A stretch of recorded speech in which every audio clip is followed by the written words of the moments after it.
guys, mga ka-driver, nandito na tayo sa ATV ngayon. Ito na po yung part 2 ng ATV natin at nandito tayo sa ATV area. So kung makikita nyo po, nandiyan po yung mga ATV natin. Ayan po na naman po na ito po yung mga ATV unit natin. So ito po 200cc at kaya mapakyat kahit sa bundok. So sa ngayon meron tayong guest. So ipapakita ko sa inyo mga guest ko. So yan na guys, yung guest natin.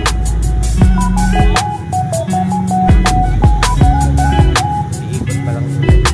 Kasi itong area po na yan is dito po yung practice area natin kung saan po muna ang dalawang ikot ang guest. Lalo na po yung baguhan. Kailangan muna mag-test drive sila dalawang ikot. Yan.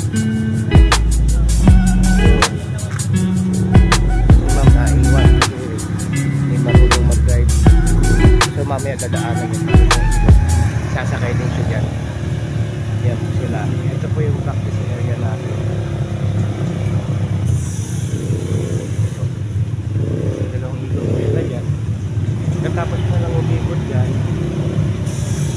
diretso naman po sila doon sa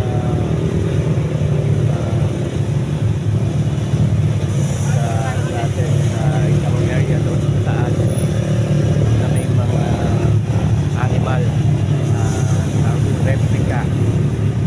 Diretso po yung replica sa taas. At kung nakikita nyo po,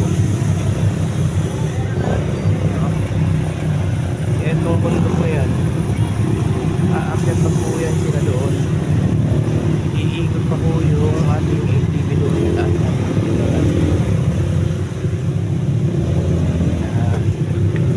Iikot pa yan doon. Ganito po siya, oh. Yan. Yun, kung nakikita niyo po doon sa taas, yan po yung parang bahay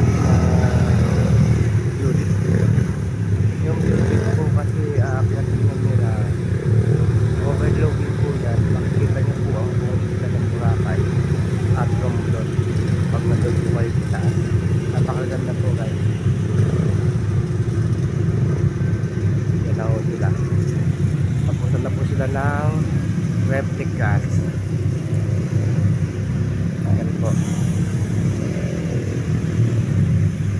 Papunta na po ng replicas. So aabangan natin sila doon.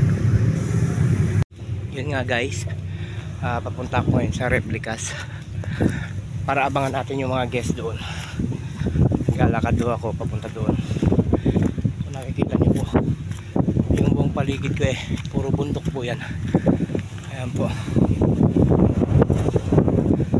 almost 1 hour po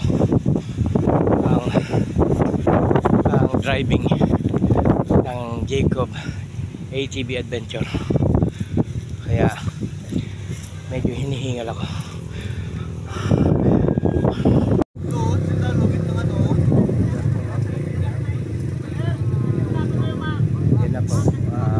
Pipicture na po sila ng ating official photographer dito sa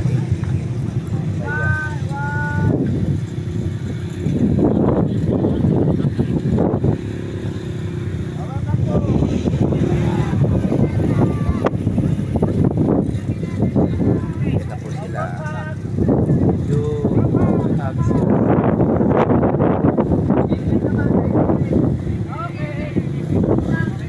Tapos yung isang grupo naman, so dito naman sila sa bandang gilid. Pamilya po ito. Isang pamilya. So pipicturean na rin sila ng ating official photographer. Yan. So mamaya ho, titignan natin yung view deck.